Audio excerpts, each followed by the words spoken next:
Pero para arrancar a hablar de las dislipemias, en realidad tenemos que saber, ¿sí?, qué son los lípidos. ¿Y qué son los lípidos? Los lípidos son macromoléculas, ¿sí? Nosotros en nuestro organismo está conformado por diferentes macromoléculas. Unas las vimos las clases pasadas, que eran los hidratos de carbono, ¿sí?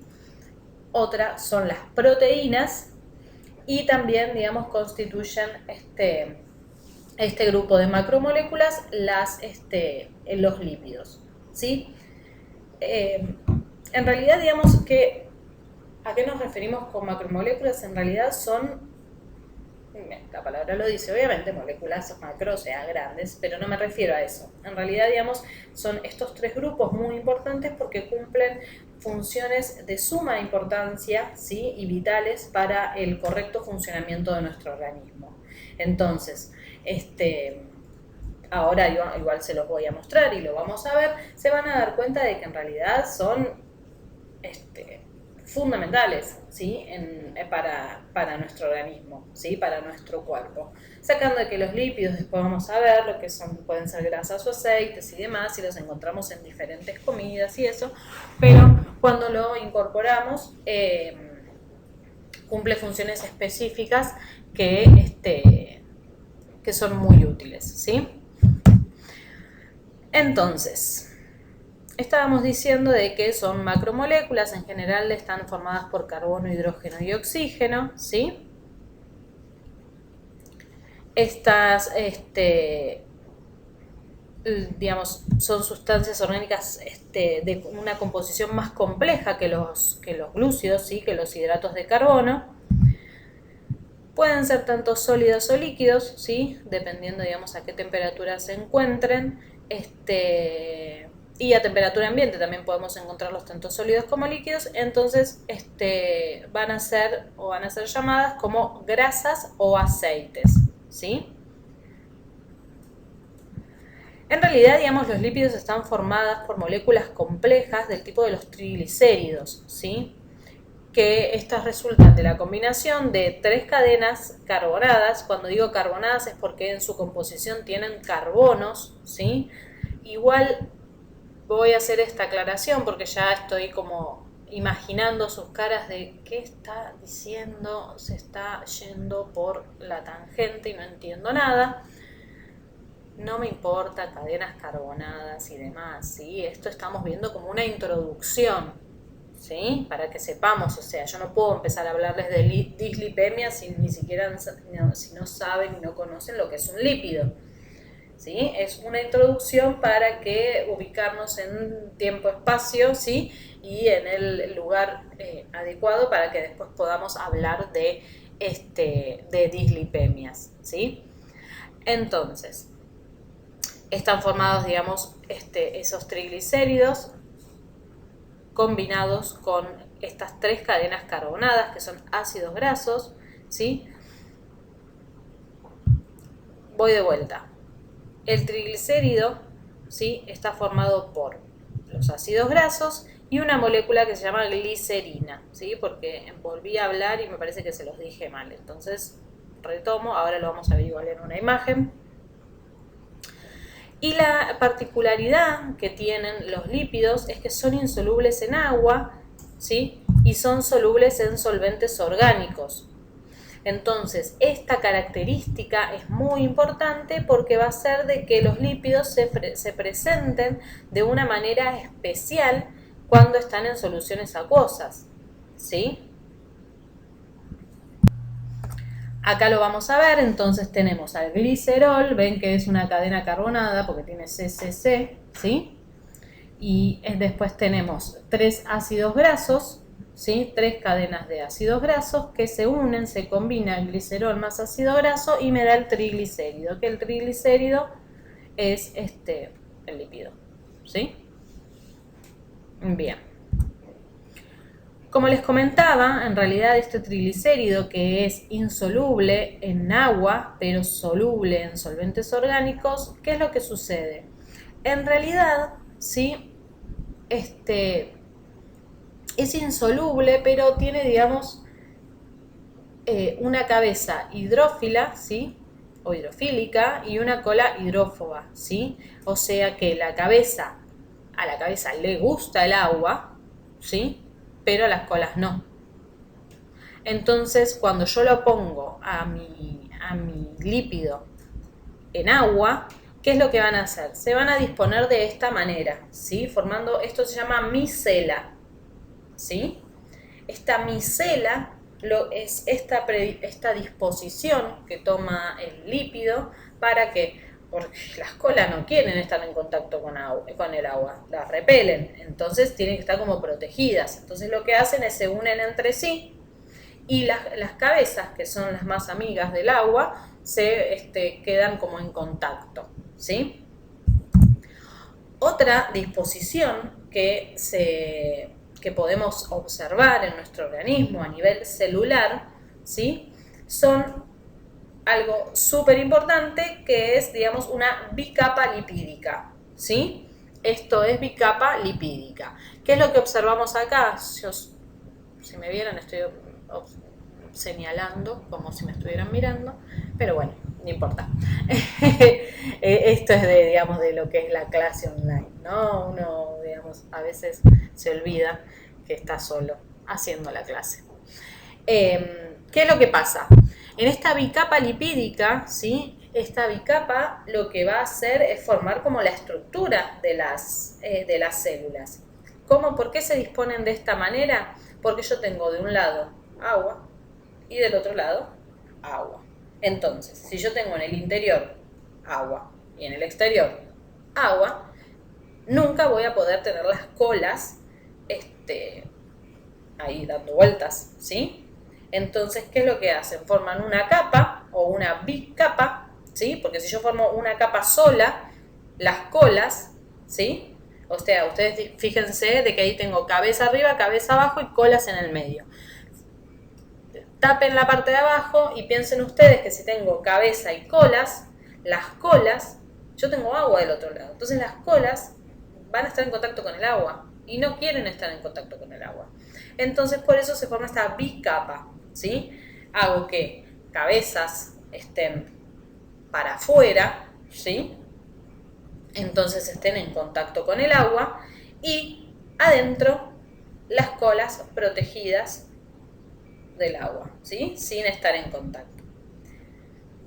Como les dije, ¿sí? Esto es muy importante porque esta bicapa es lo que le da forma y estructura, ¿sí? A las células. Por eso es que tengo adentro de la célula agua y fuera de la célula agua, de todas las células de nuestro organismo, ¿sí? Bien.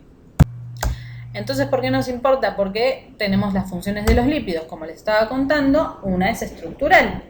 Todas nuestras células están formadas por esta capa lipídica, ¿sí? Que obviamente, digamos, no es que tenemos solamente esta bicapa lipídica. En el medio de la bicapa, ¿sí? Vamos a tener un montón de otros elementos. Vamos a tener proteínas, ¿sí?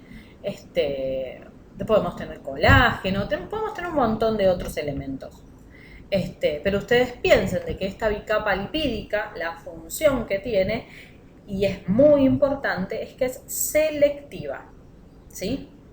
Entonces, esta bicapa lo que me va a permitir a mi célula es que elija qué quiero que pase, qué quiero que entre, qué quiero que salga, ¿sí? No va a entrar y salir lo que quiera y como quiera, ¿sí? Sino que hay diferentes tipos de mecanismos por los cuales los componentes, los compuestos, ¿sí? O diferentes sustancias tienen que atravesar la bicapa. No los vamos a ver ahora, yo ya lo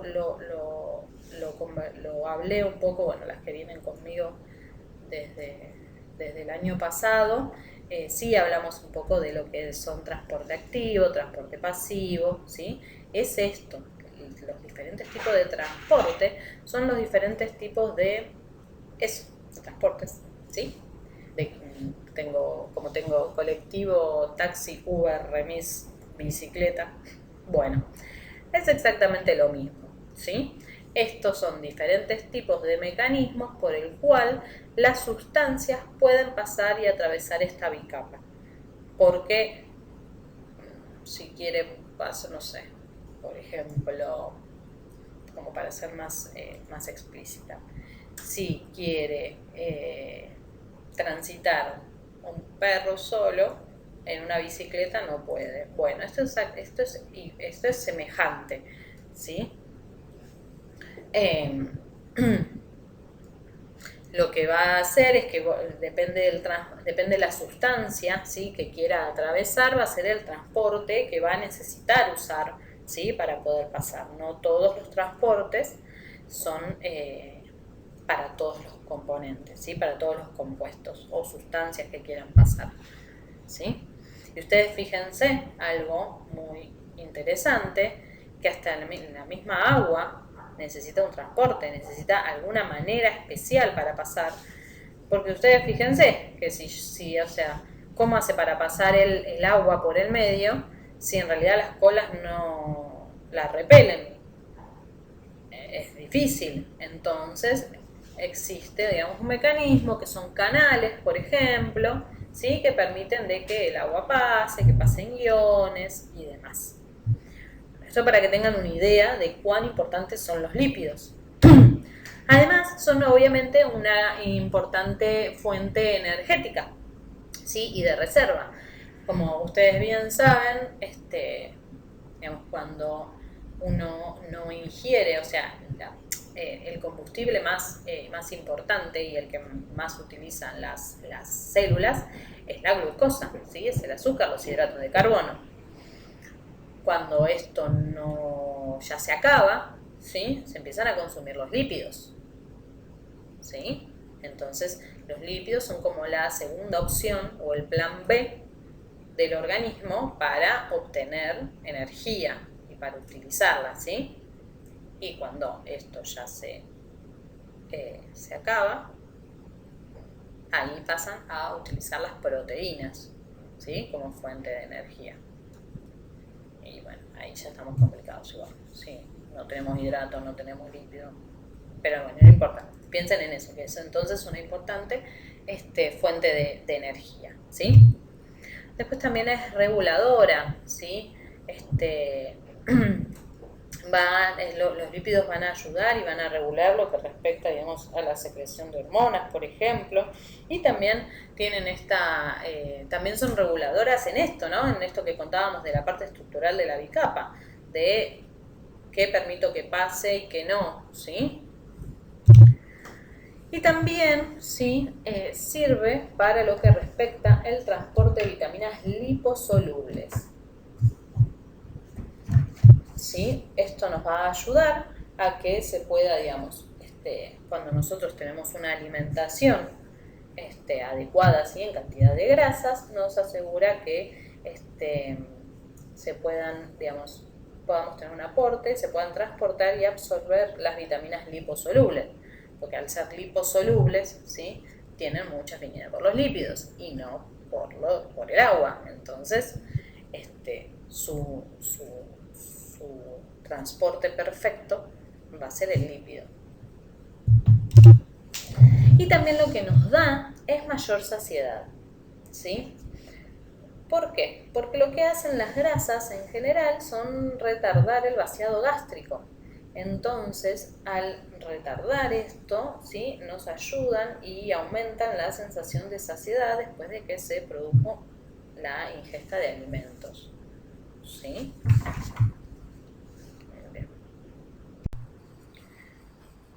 Bien, vamos a continuar entonces viendo un poquito qué es lo que sucede cuando ingerimos, ¿sí?, el colesterol, por decirlo de alguna manera. Obviamente no ingerimos el colesterol así como el colesterol libre, ¿sí?, pero sí lo ingerimos en los alimentos. Entonces, como veníamos diciendo, lo que uno tiene que hacer es del alimento obtener, ¿sí?, obtener estas sustancias, estas macromoléculas que son importantes para nuestro organismo. Entonces, lo que respecta a la digestión de los lípidos, ¿sí?, comienza en la boca, ¿sí? Obviamente a través del proceso mecánico, que las que vienen conmigo lo vimos en digestivo, que es la masticación, ¿sí? Vamos a tener unas glándulas, que son las glándulas de von Ebner, que están ubicadas en la parte posterior de la lengua, perdón, por debajo de las papilas, que lo que hacen es segregar una lipasa, que es conocida, que es una enzima, es conocida como la lipasa lingual, ¿sí? Esta obviamente es tiene un pH ácido, es una enzima ácida, entonces lo que va a hacer va a, bueno, en realidad la reacción es hidrolizar los ácidos grasos, no importa, lo que va a hacer va a empezar a romper, ¿sí? Las cadenas de ácidos grasos. Obviamente que esta lipasa tiene como especificidad que rompe en ciertos puntos, ¿sí? Pero bueno, no importa. Sigue, digamos, con esta actividad la lipasa lingual hasta que llega, digamos, el alimento al estómago, ¿sí? En el estómago se van a liberar algunos ácidos grasos que también, digamos, van a permitir que en el estómago se liberen, digamos, otros componentes, ¿sí? O sea, se va a ir rompiendo mi alimento, ¿sí? Voy a seguir, digamos, disgregando el alimento para poder alcanzar y poder tener, digamos, los lípidos como puros, por decirlo de una manera. Entonces todo esto va a seguir igual, digamos, desencadenando, ¿sí? Diversas reacciones. En general, digamos, la mayor parte de la ruptura, ¿sí? De los lípidos, de los triglicéridos en realidad, ¿sí? Se produce en el duodeno, donde se van a mezclar, digamos, con las secreciones pancreáticas, ¿sí? Hay bicarbonato, agua, entonces lo que hacen es aumentar el pH un poquito más. Sigue siendo ácido, pero es un poquito menos ácido. Acá, digamos, quien va a participar en el duodeno, y es importante, es la lipasa pancreática, que lo que va a hacer es digerir más o menos el 90% de las grasas consumidas. O sea, fíjense, digamos, la función importante que tiene.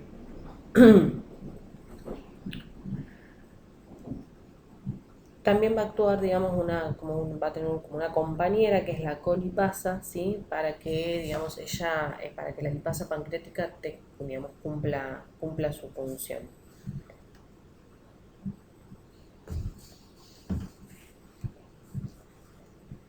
Esto, ¿qué es lo que sucede, digamos? Cuando se empieza, digamos, a disgregar, ¿sí? Toda este, el alimento, ¿sí? Para poder obtener lo que nosotros queremos, ¿sí? Es desde los triglicéridos que consumimos, ¿sí? Obtener el, los ácidos grasos por un lado y el glicerol por el otro, ¿sí? Esto es importante porque nos va a permitir de que obviamente después, digamos, después de que se produzca esta digestión y podemos obtener, digamos, cortar los triglicéridos, ay, perdón, estoy pésima, y obtener los ácidos grasos y glicerol, lo que me va a permitir es que pueda pasar, ¿sí? A sangre, ¿sí? Va a difundir a sangre. Entonces, de esta manera va a poder, digamos, viajar, ¿sí? Y transportarse a las diferentes partes del organismo, ¿sí? Acá yo lo que les puse, digamos, es una imagen, ¿sí? Digamos, de todo lo que es el proceso de digestión.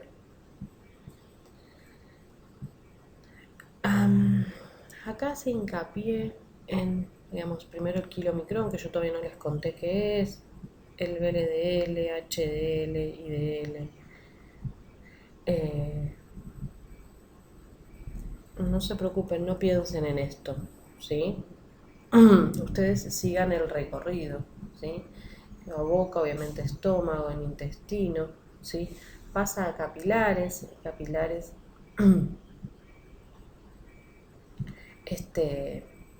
digamos, después se absorbe y se transporta en la sangre, unido a proteínas, que ahora lo vamos a ver. Pero básense en esto, ¿sí? En el recorrido que hace los triglicéridos, los lípidos, en su digestión, ¿sí? Bien. No quedando muy conforme con la imagen anterior, sí me parecía que estaba copado, digamos, ver el recorrido del alimento. Me parece que esta imagen es más como contundente y específica, y digamos tienen también, digamos, los nombres de las diferentes enzimas que participan, ¿sí? Como habíamos dicho, la lipasa salival, que tiene muy poca actividad, pero comienza, digamos, en lo que es la boca, todo lo que es la ayuda a la masticación, ¿sí? Y a empezar a degradar.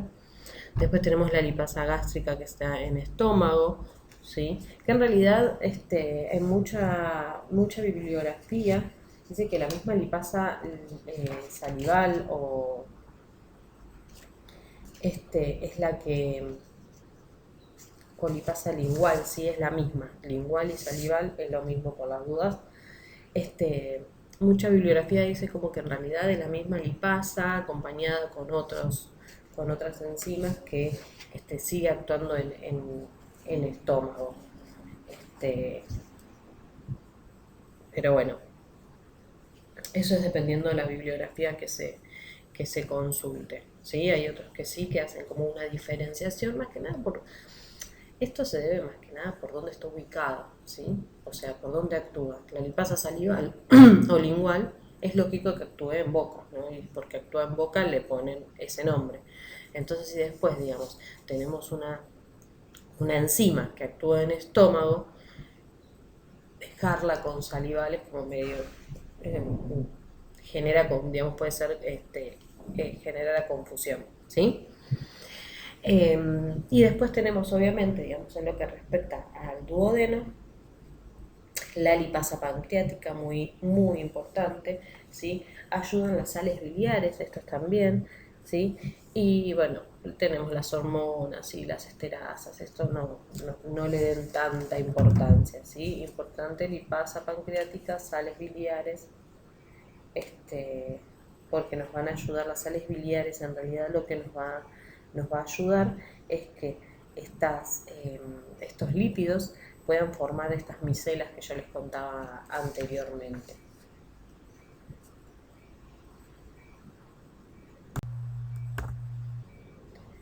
Bien, ahora vamos a ver lo que es el transporte de lípidos, esto que les estaba comentando yo, que una vez que se absorben los lípidos, ¿sí? Digamos, se produjo toda la digestión y tenemos que transportarlo a los lípidos. Y como yo les dije, en realidad los lípidos son insolubles en agua, ¿sí? En el medio acuoso, y la sangre, en realidad, digamos, el principal componente es agua. Entonces vamos a tener unas proteínas que nos van a proporcionar este mecanismo de transporte para poder, digamos, ir de un lado a otro. Estas son las lipoproteínas, ¿sí? Que las lipoproteínas están formadas por una parte que se llama apoproteína, ¿sí? Que es específicamente, digamos, una proteína, ¿sí? Y después están formadas por una fracción de lípidos, que puede ser tanto como colesterol, como triglicéridos y como fosfolípidos, ¿sí? Las apoproteínas, ¿sí? Esta parte de la lipoproteína tiene diferentes funciones. Una es solubilizar a los compuestos lipídicos de las lipoproteínas. Dos, regular la acción de estos lípidos ¿sí? Con las enzimas que están relacionadas con el metabolismo de las lipoproteínas, y además lo que van a hacer es unirse a los receptores de membranas celulares en el sitio específico, ¿sí? Donde se encuentran, para que puedan, digamos, introducirse en la célula o no los lípidos, ¿sí? Bien.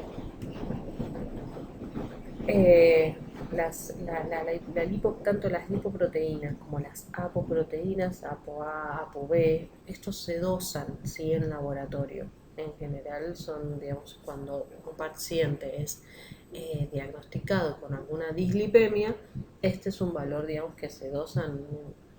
No tiene sentido ni que lo sepan, ¿sí? Cuál es el valor, pero sepan que esto también se puede dosar. Bien, y vamos a tener 5 clases de lipoproteínas, ¿sí? O sea, la fracción lipídica de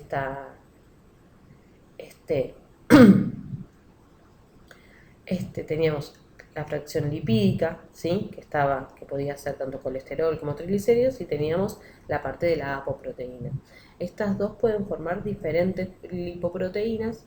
Parece un trabalenguas. Yo realmente se los estoy contando y me doy cuenta de que apoproteína, lipoproteína, fracción lipídica, es como complicado, pero antes de continuar y contarle el kilomicrón y todo eso, se los voy a pasar en limpio. Tenemos que transportar el lípido, ¿sí? El lípido solo en sangre no puede moverse. Entonces, ¿qué es lo que hago? Le busco otra vez lo mismo, un colectivo, un remis o lo que sea, ¿sí?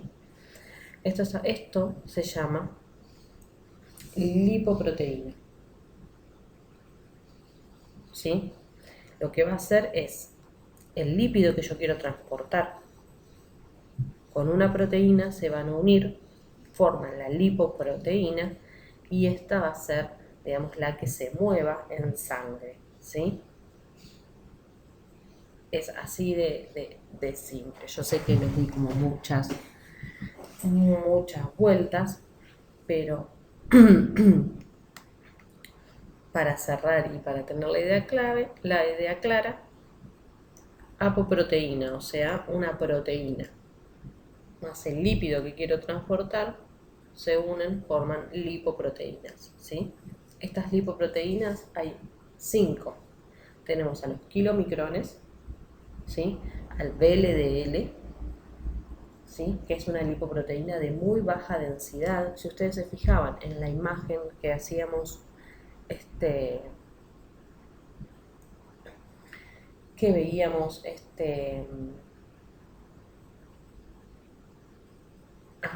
la digestión,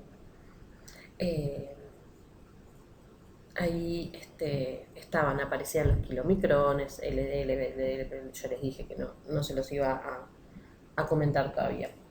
Después tenemos la IDL, que es una lipoproteína de densidad como intermedia, la LDL, una lipoproteína de baja densidad, y la HDL de alta densidad, ¿sí? Y como habíamos visto esta imagen, también lo que nos mostraba, ¿sí? Cuando mostraba el kilomicrón y eso, que por más que no me gustaba tanto esa imagen, pero me parecía lindo ver el recorrido, más que nada, me parecía que estaba algo bastante gráfico, podíamos ver los tamaños, ¿sí? Teníamos a las lipoproteínas de mayor tamaño, que eran los kilomicrones. Estas están constituidas principalmente por triglicéridos, ¿sí? Esto es muy importante porque dependiendo, digamos, de las alteraciones que vamos a tener, si tenemos aumento de triglicéridos o aumento de colesterol, nos vamos a dar cuenta, ¿sí? de qué tipo de dislipemia tenemos. Algo que es importante destacar de acá es que la única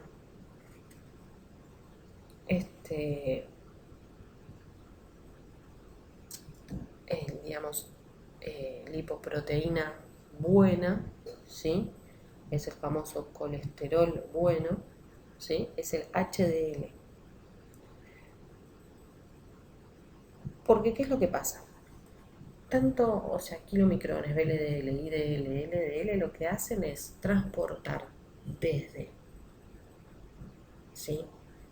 Desde la sangre, una vez que se absorbe, hacia los tejidos, ¿sí? En cambio, el HDL, o sea, las HDL o los HDL, son las lipoproteínas que son encargadas de hacer el transporte contrario del colesterol. Entonces, saca al colesterol de los tejidos para que después sea excretado, ¿sí? Por eso es el colesterol bueno, que en general lo tenemos que tener dentro de todo elevado, porque nos va a ayudar a sacar el colesterol, el exceso de colesterol de nuestro organismo, ¿sí? Bien.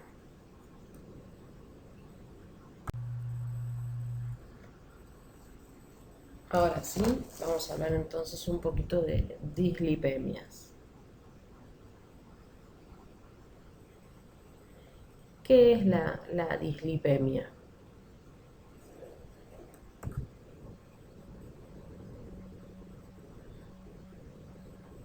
La dislipemia es un aumento, ¿sí?, en los valores de los lípidos en sangre. Esto se da debido a la presencia de una concentración obviamente elevada de colesterol y triglicéridos en el plasma, ¿sí? Estos son los lípidos característicos que me van a determinar estas dislipemias, los triglicéridos y el colesterol. Ahora vamos a ver igual, pero hay algunas dislipemias que están asociadas también con además de un aumento de triglicéridos y colesterol, también, bueno, obviamente con un aumento, con una disminución del HDL. Yo le dije, el HDL me sirve para transportar y eliminar, y muchas veces se da de que es baja la concentración de HDL, entonces va a ser como un poco complicado, ¿sí?, poder ayudar a mantener este equilibrio y no desbordar de colesterol ni de triglicéridos.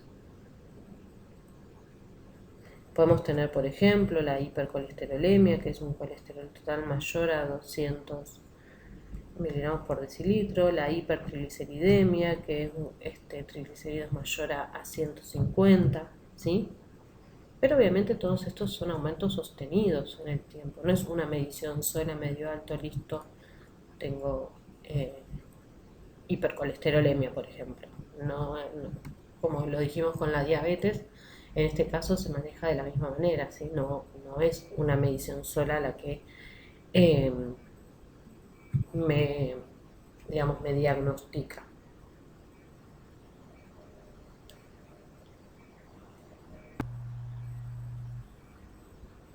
Acá les muestro la clasificación de las dislipemias. Perdón.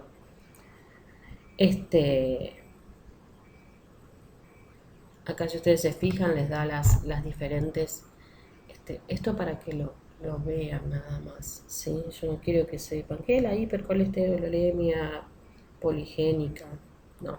Quiero que vean en realidad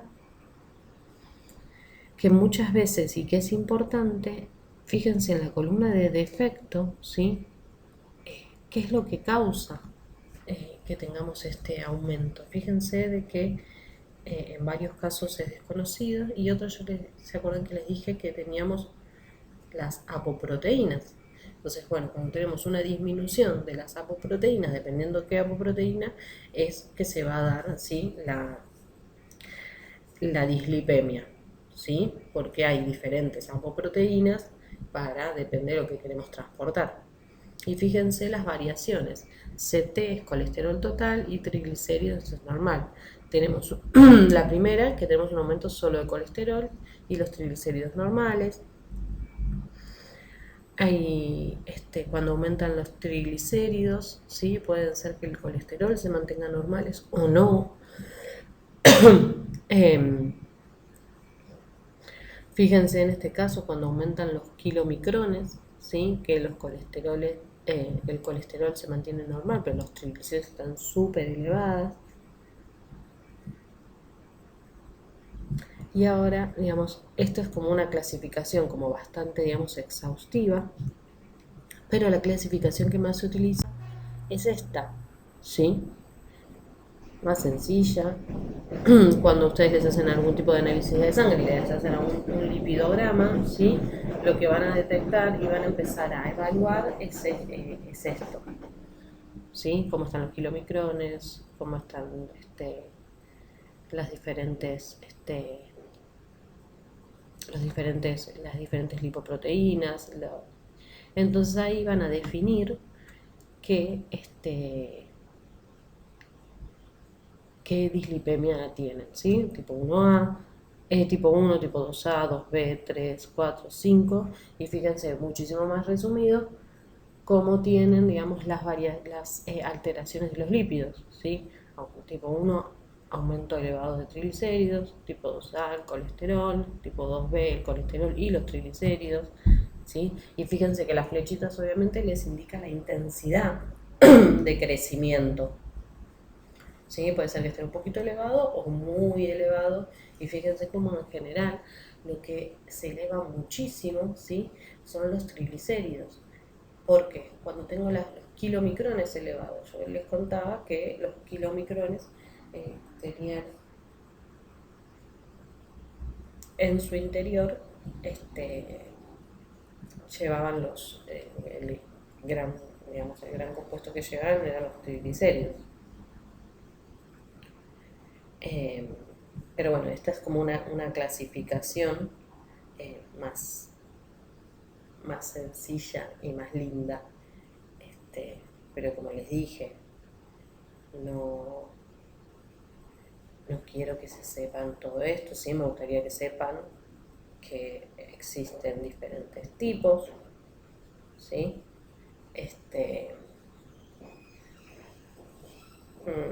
Bueno, ¿qué lípidos están elevados? No, no se preocupen, no hace falta.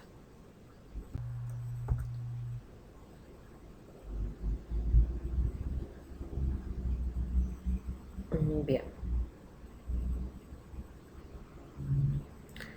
Lo que respecta a etiología, ¿sí? Las dislipemias pueden ser tanto primarias o secundarias, ¿sí?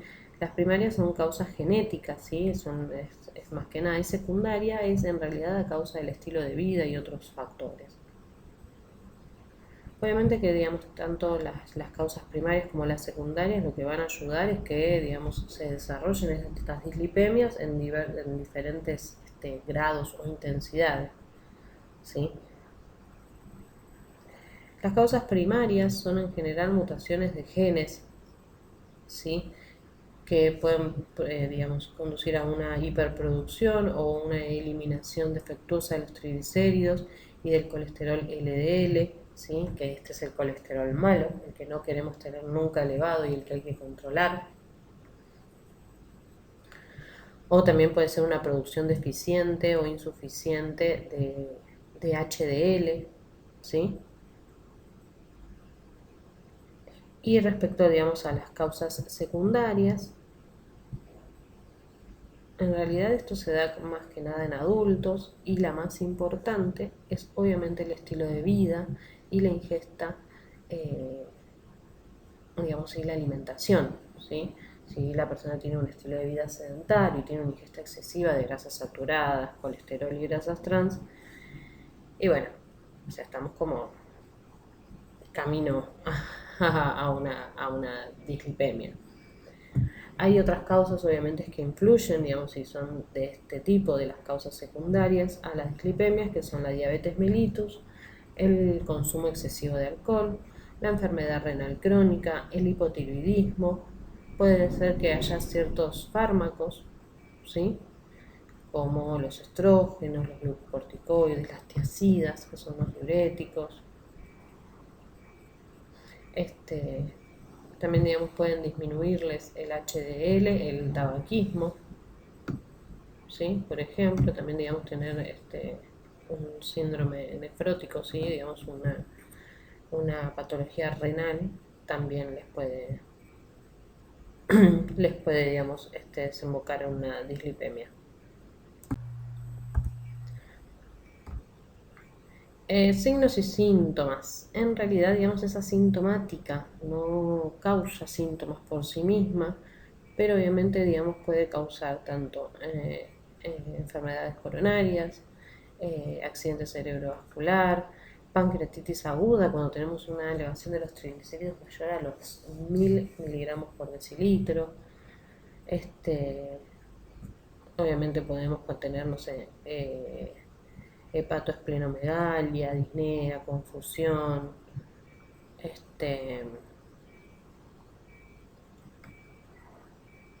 tenemos, digamos, varias patologías, pero, o sea, por sí sola, la dislipemia en general no causa síntomas.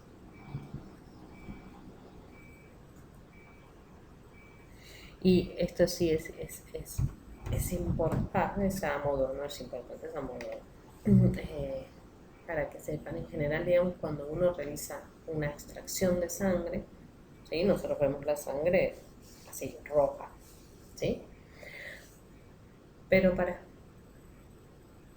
para dosarlos, ¿sí? Tanto los triglicéridos y el colesterol, en realidad hay que dividir y separar todo lo que son el material globular, o sea, todos los eritrocitos, ¿sí? O hematíes, los glóbulos rojos, ahí va.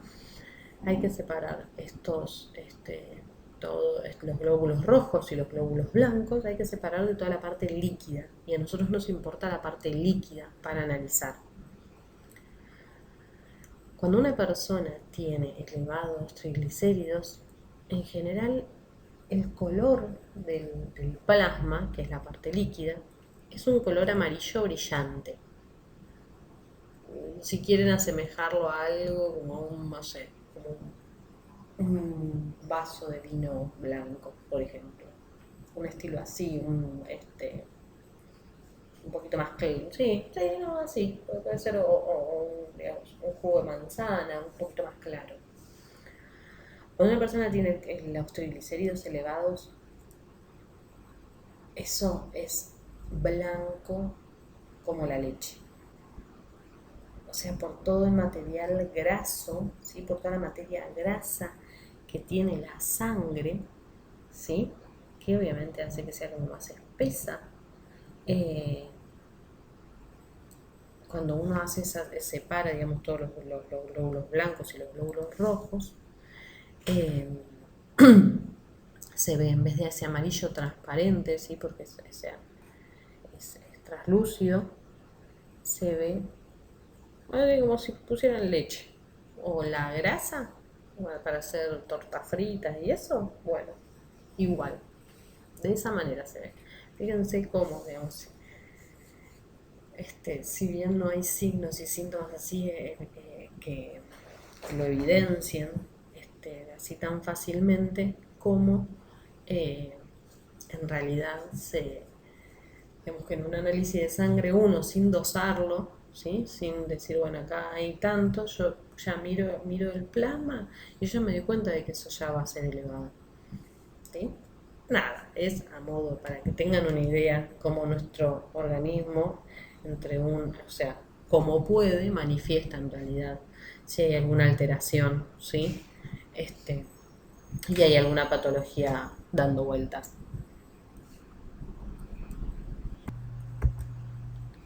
Bueno, acá les comento para que tengan una idea los valores normales de laboratorio, ¿sí? Los triglicéridos más o menos son hasta 150, en otros lugares hasta 190, ¿sí? Miligramos por decilitro. El colesterol es valores óptimos menores a 200, ¿sí?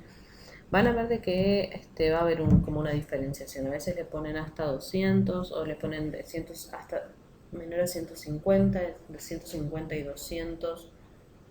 como que unos son valores deseables, otros valores, bueno, que no se permiten, pero hasta ahí, y mayor a 200 obviamente es algo como para chequear, ¿sí?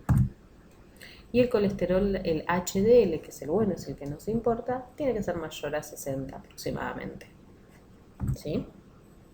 Esto para que tengan una idea de los valores que se manejan. ¿Para qué me sirve detectar una dislipemia? ¿Para qué me sirve diagnosticarla?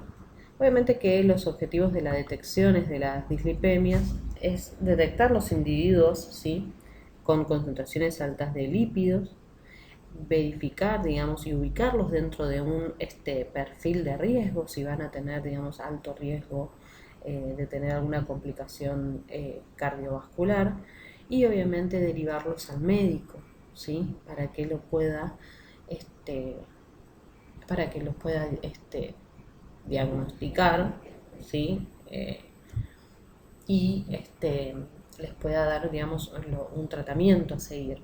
Es muy importante la identificación y el diagnóstico precoz en este tipo de patologías.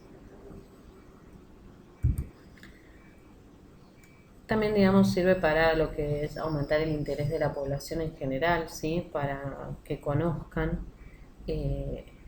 esta enfermedad y que puedan adoptar sus prácticas cotidianas, ¿sí?, y sus estilo de vida, digamos, para que todo colabore para que haya una disminución del riesgo cardiovascular.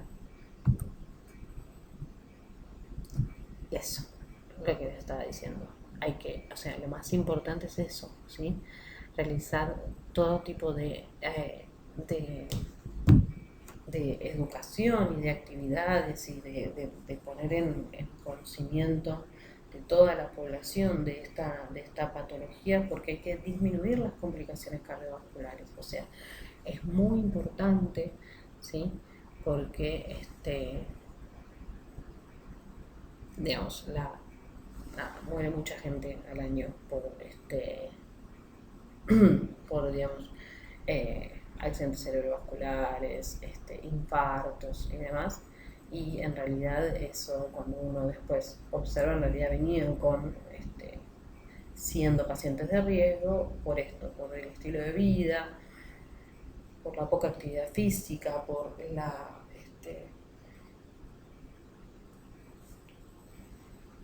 alimentación que no es saludable, ¿sí? Aunque yo después les voy a buscar el nombre de un video que, a ver, para mí esto es súper interesante, ¿sí? Y esto es, como les digo, cualquier bibliografía que ustedes consulten, les va a dar esta información, ¿sí? Es lo que se estudia, es lo que se sabe.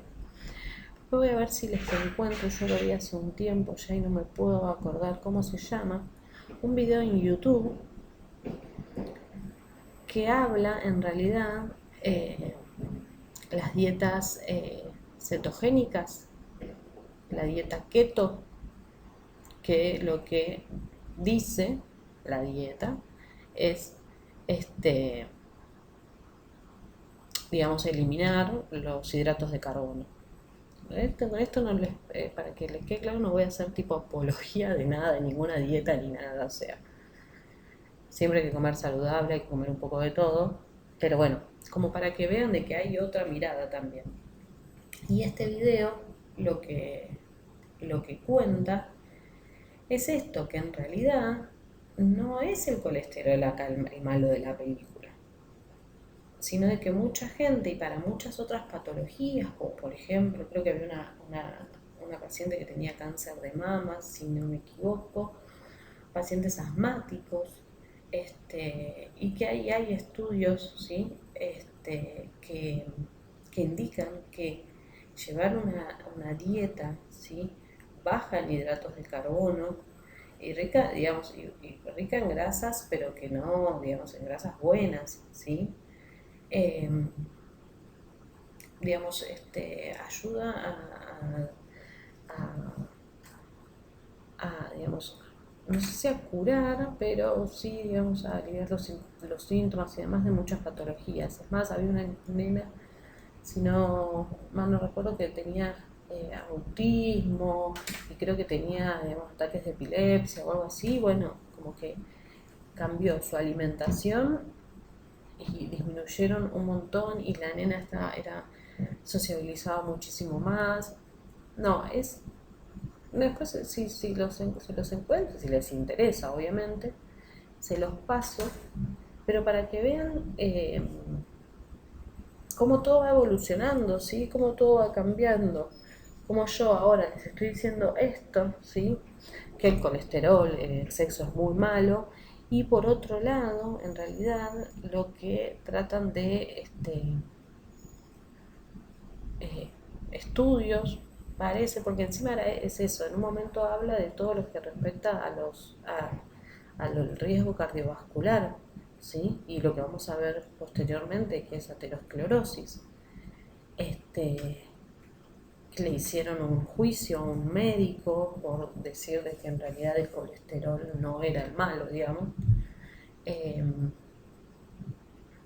no, eh, les digo, me voy acordando de partes del video, es muy interesante el documental, es muy, muy interesante. Nos da una nueva mirada, ¿sí? Sobre algo que ya está como bastante, es bastante estudiado y establecido. Eh, Después se los voy a buscar. Lo que pasa es que no me acuerdo el nombre, pero no importa, lo busco. Seguimos. A ver, lo que es la detección en niños también es muy importante. Como dijimos, en realidad, digamos, esto, si bien se da lo que es lo del aumento de colesterol y más, se da en pacientes jóvenes adultos, ¿sí? Más que nada, también se da en niños, ¿sí? Se puede dar tranquilamente en niños.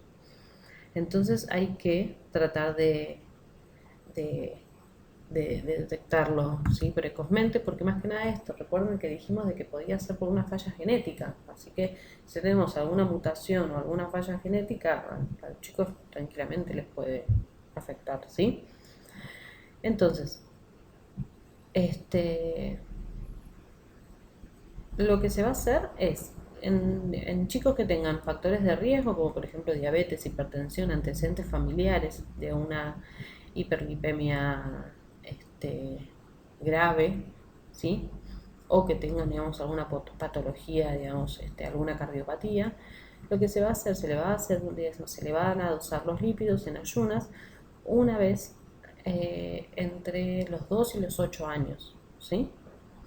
En cambio, si tenemos chicos sin factores de riesgo, se le va a hacer un perfil lipídico en una muestra de sangre sin ayuno o en ayuno, ¿sí? No, eso no hay diferencia en general, sí, siempre se pide con ayuno, siempre, ¿sí? Por esto mismo, porque depende también de la comida que haya ingerido la persona antes de hacerse la extracción, también va a variar mucho, digamos, en qué es lo que nos vamos a encontrar, con qué resultados nos encontramos. Y esto se hace aproximadamente entre los 9 y los 11 años y después se les vuelve a dosar entre los 17 y los 21 años, ¿sí?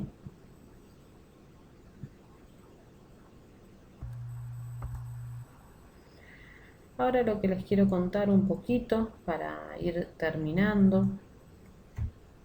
La clase que viene obviamente vamos a ver tratamiento farmacológico y no farmacológico, pero un poquitito me meto en aterosclerosis, ¿sí?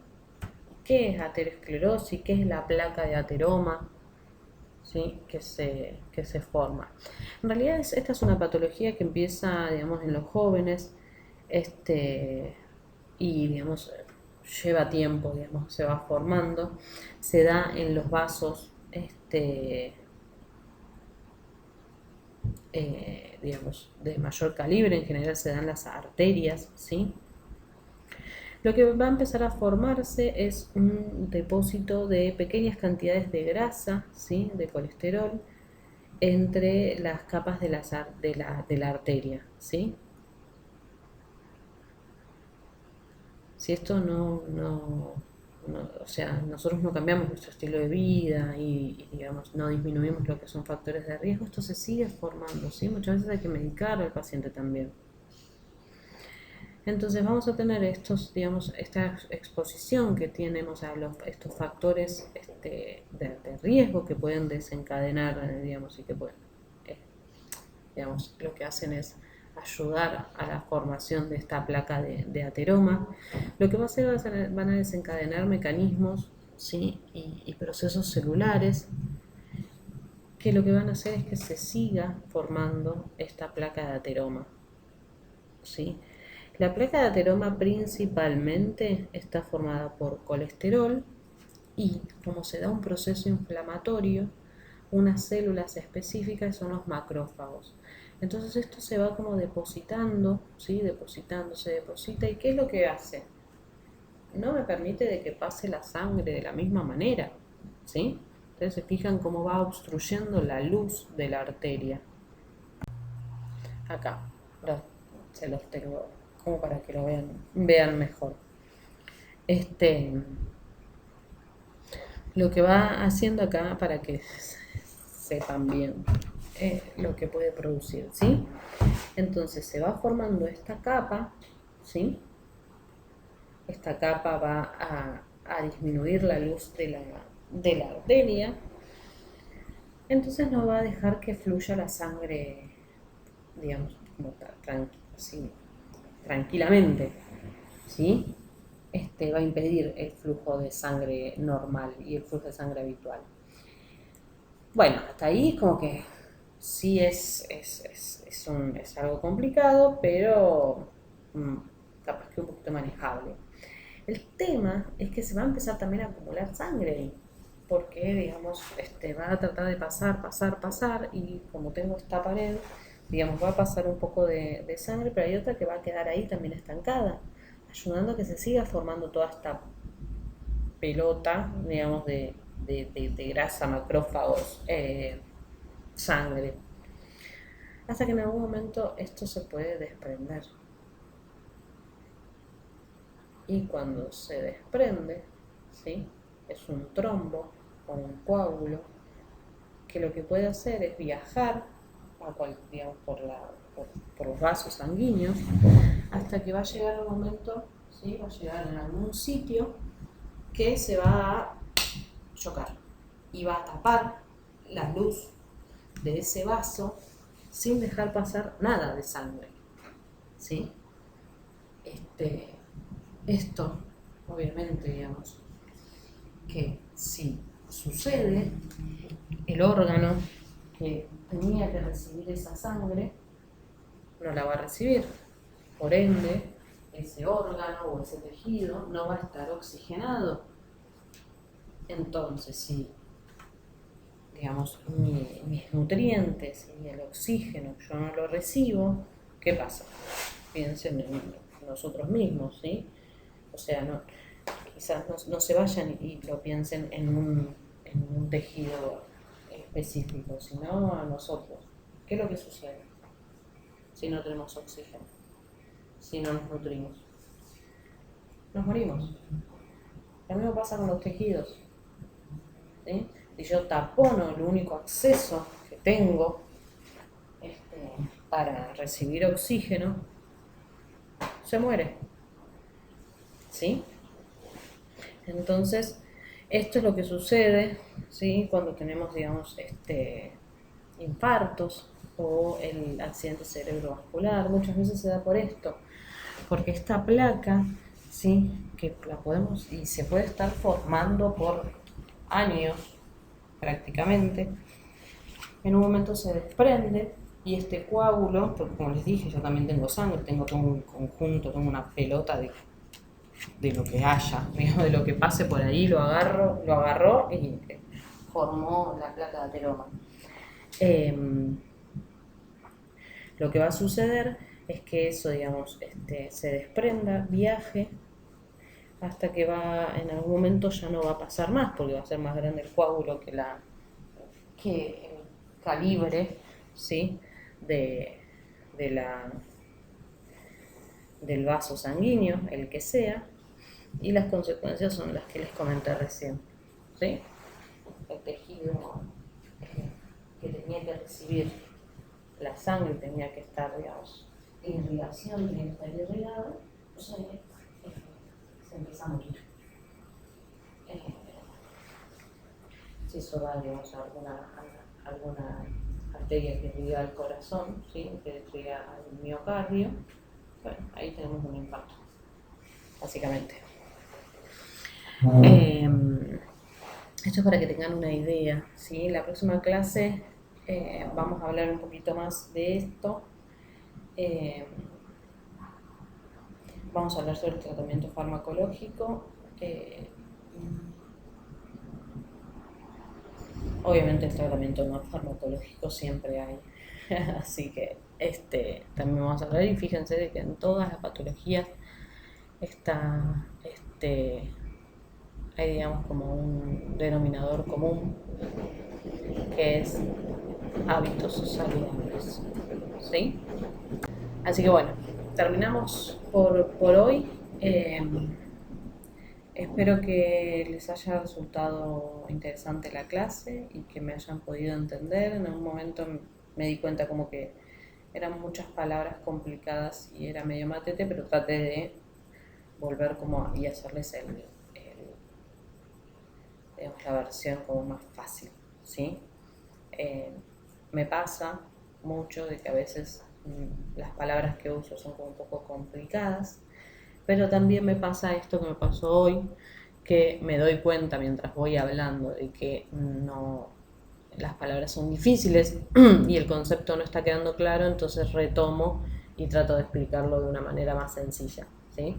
Igualmente cualquier duda que tengan, cualquier consulta, lo que sea, me avisan y lo charlamos, ¿sí? Todas las dudas que les pueda despejar, lo voy a hacer. Les mando un beso grande y que tengan una buena semana.